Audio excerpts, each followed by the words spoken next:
बांग्लादेश एक बार फिर हिंसा और प्रदर्शनों की चपेट में है और इसके केंद्र में है एक युवा नेता शरीफ उस्मान हादी की मौत। तो कौन थे शरीफ उस्मान हादी और क्या है पूरा मामला?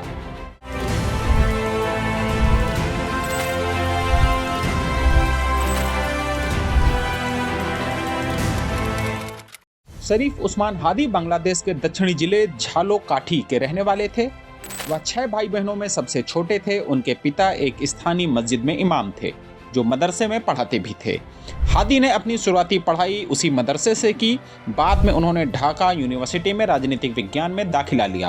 पढ़ाई के दौरान वह लेखन और सामाजिक कार्यों में सक्रिय हो गए। साल 2024 में उन्होंने लावा से लाल हुआ पूरब का आसमान नाम से एक कविता संग्रह छपवाया जिसमें उन्होंने सीमांतो शरीफ के नाम से लिखा था। हादी युवाओं के बीच बहुत लोकप्रिय थे और इकबाल मंच नाम के एक संगठन की अगुवाई कर रहे थे। वह आगामी विधानसभा चुनाव में ढाका 8 सीट से निर्दलीय उम्मीदवार बनने की तैयारी में थे।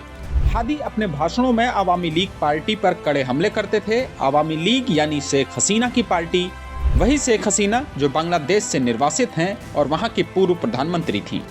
हादी का कहना था कि आवामी लीग की नीतियां भारत समर्थक हैं और बांग्लादेश की आज़ादी को कमजोर करती हैं। स्थानीय मीडिया रिपोर्ट्स के मुताबिक उन्होंने एक विवादित नक्शा भी शेयर किया जिसमें भारत के पूर्वोत्तर हिस्सों को ग्रेटर बांग्लादेश दिखाया गया। अब आते हैं मुख्य मुद्दे पर। शरीफ उस्मान हादी को गोली क्यों मारी गई?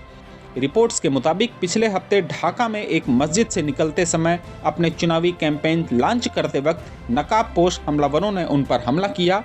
उन्हें सिर में गोली मारी गई।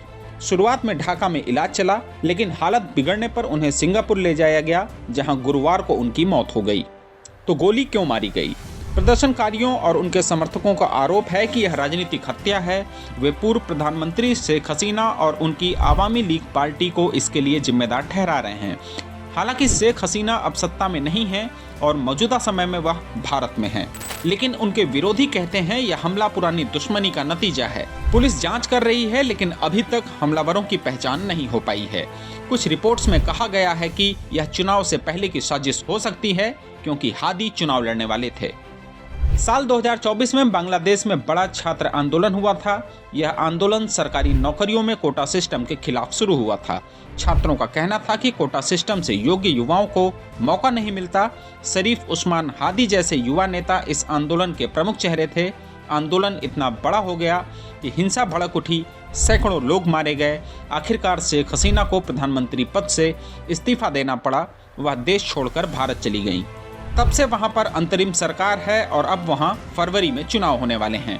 हादी उस आंदोलन के हीरो थे और उनकी मौत ने पुरानी आग को फिर से भड़का दिया। प्रदर्शनकारी कहते हैं कि हसीना अब भी साजिश रच रही हैं, जबकि हसीना की पार्टी इसे झूठ बताती है। हादी की मौत के बाद भड़की हिंसा। गुरुवार को मौत की खबर आने के बाद शुक्रवार को ढाका समेत कई शहरों में हिंसक प्रदर्शन शुरू हो गए। हजारों लोग सड़क पर उतर आए। वे न्याय की मांग कर रहे हैं और हमलावरों को सजा देने की बात कह रहे हैं। लेकिन प्रदर्शनों में भारत विरोधी नारे लगे, मीडिया ऑफिसों में आग लगाई गई और अल्पसंख्यक समुदायों पर हमले की खबर आई है। चटगांव में भारतीय उच्चायोग पर हमले की कोशिश हुई। सरकार ने आपातकालीन जैसी स्थिति फिर घोषित कर दी है। सेना तैनात है, लेकिन तनाव बढ़ता जा रहा है। अंतर्राष्ट्रीय मीडिया जैसे अल जजीरा, BBC और रॉयटर्स रिपोर्ट कर रहे हैं कि यह 2024 से भी बड़ा आंदोलन हो सकता है। भारत ने अपने नागरिकों को सतर्क रहने की सलाह दी है।